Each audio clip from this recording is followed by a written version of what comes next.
y los proyectos de carbono que puedan certificarse y venderse a nivel internacional, digamos, a través de contratos privados. Creo que vale la pena explicar un poco qué son estos créditos de carbono, ¿verdad? ¿Cómo funciona, digamos? ¿Cómo funciona? A ver, no sé si, Cristina, ¿cómo estás para enseñarle un poco a la audiencia sobre este tema? Bueno, en primer lugar, ¿qué es carbono, verdad? Todo el mundo, eso siempre se pregunta, o cómo se capta el carbono, ¿verdad? ¿Cómo funciona eso? Las plantas, en su mayoría, no solamente árboles, herbáceas, pasturas, etcétera, capturan el carbono a través de la fotosíntesis. La fotosíntesis básicamente, para decir mal y pronto, si me escucha mi profesor de biología me va a querer matar, ¿verdad? Pero rápido y pronto, la fotosíntesis es el proceso por el cual las plantas se alimentan, ¿verdad? ¿Y cuál es su principal insumo? Es el dióxido de carbono, el famoso CO2. Hemos visto muchísimo estas últimas semanas o estos últimos meses, es su principal insumo.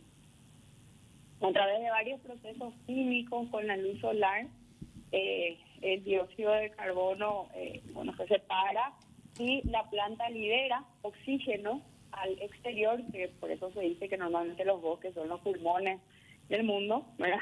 Un poco mal dicho en realidad. Y capturan el carbono que lo utilizan como una especie de alimento, ¿verdad? Nosotros se estima que aproximadamente entre el 45 y 55% de la biomasa es carbono. Por ejemplo, nosotros hoy vemos una mesa de madera y probablemente uno de los mayores componentes de esa mesa es carbono. O sea, esa mesa hoy en día podría decirse que es un sumidero de carbono. La misma cosa con los bosques y los árboles. Ese es el proceso, digamos, diciendo mal y pronto, de cómo funciona la captación de carbono por parte de los árboles o las plantas. Ahora, ¿por qué se comienza a hablar de créditos de carbono o de comprar estos créditos o certificados de carbono? Se viene ya desde el año 92 con el protocolo de Kioto, luego con el acuerdo de París, de hablar de que a nivel mundial tenemos que reducir nuestras emisiones de los gases del efecto invernadero, y entre ellos uno de los principales gases, que es el dióxido de carbono, que es el principal resultado de muchas otras actividades, pero una de ellas, por ejemplo, es el de la quema de combustibles fósiles. Estos gases lo que hacen es la Tierra, el efecto invernadero es un proceso natural que tiene la Tierra, el planeta, que lo que hace básicamente estos gases que se encuentran en la atmósfera es mantener la temperatura de la Tierra, continuar habiendo vida, ¿verdad? Lo que pasó en las últimas décadas es que se vio un aumento muy importante de la emisión de estos gases de efecto invernadero, principalmente desde la revolución industrial y cuando empieza la quema de los combustibles fósiles. Entonces eso hace que la Tierra o el planeta comience a aumentar su temperatura de una manera más acelerada a la normal, y que pueden provocar ciertos desastres naturales o las famosas, digamos, los efectos, lo que venimos hablando, ¿verdad? Los efectos nocivos o dañinos que puedan provocar el cambio climático.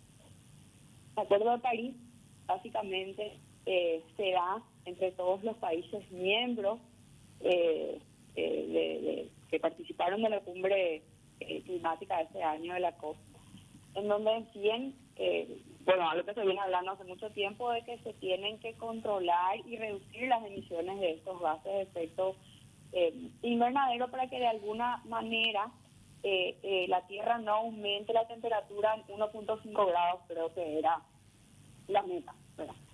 Entonces, una de las iniciativas, o una de las principales iniciativas que se da dentro del marco de este acuerdo, justamente es el de los créditos de carbono. ¿Por qué? Porque también dentro de este acuerdo se reconoce que todos los países a nivel mundial tenemos responsabilidades en conjunto, pero diferenciadas, ¿verdad?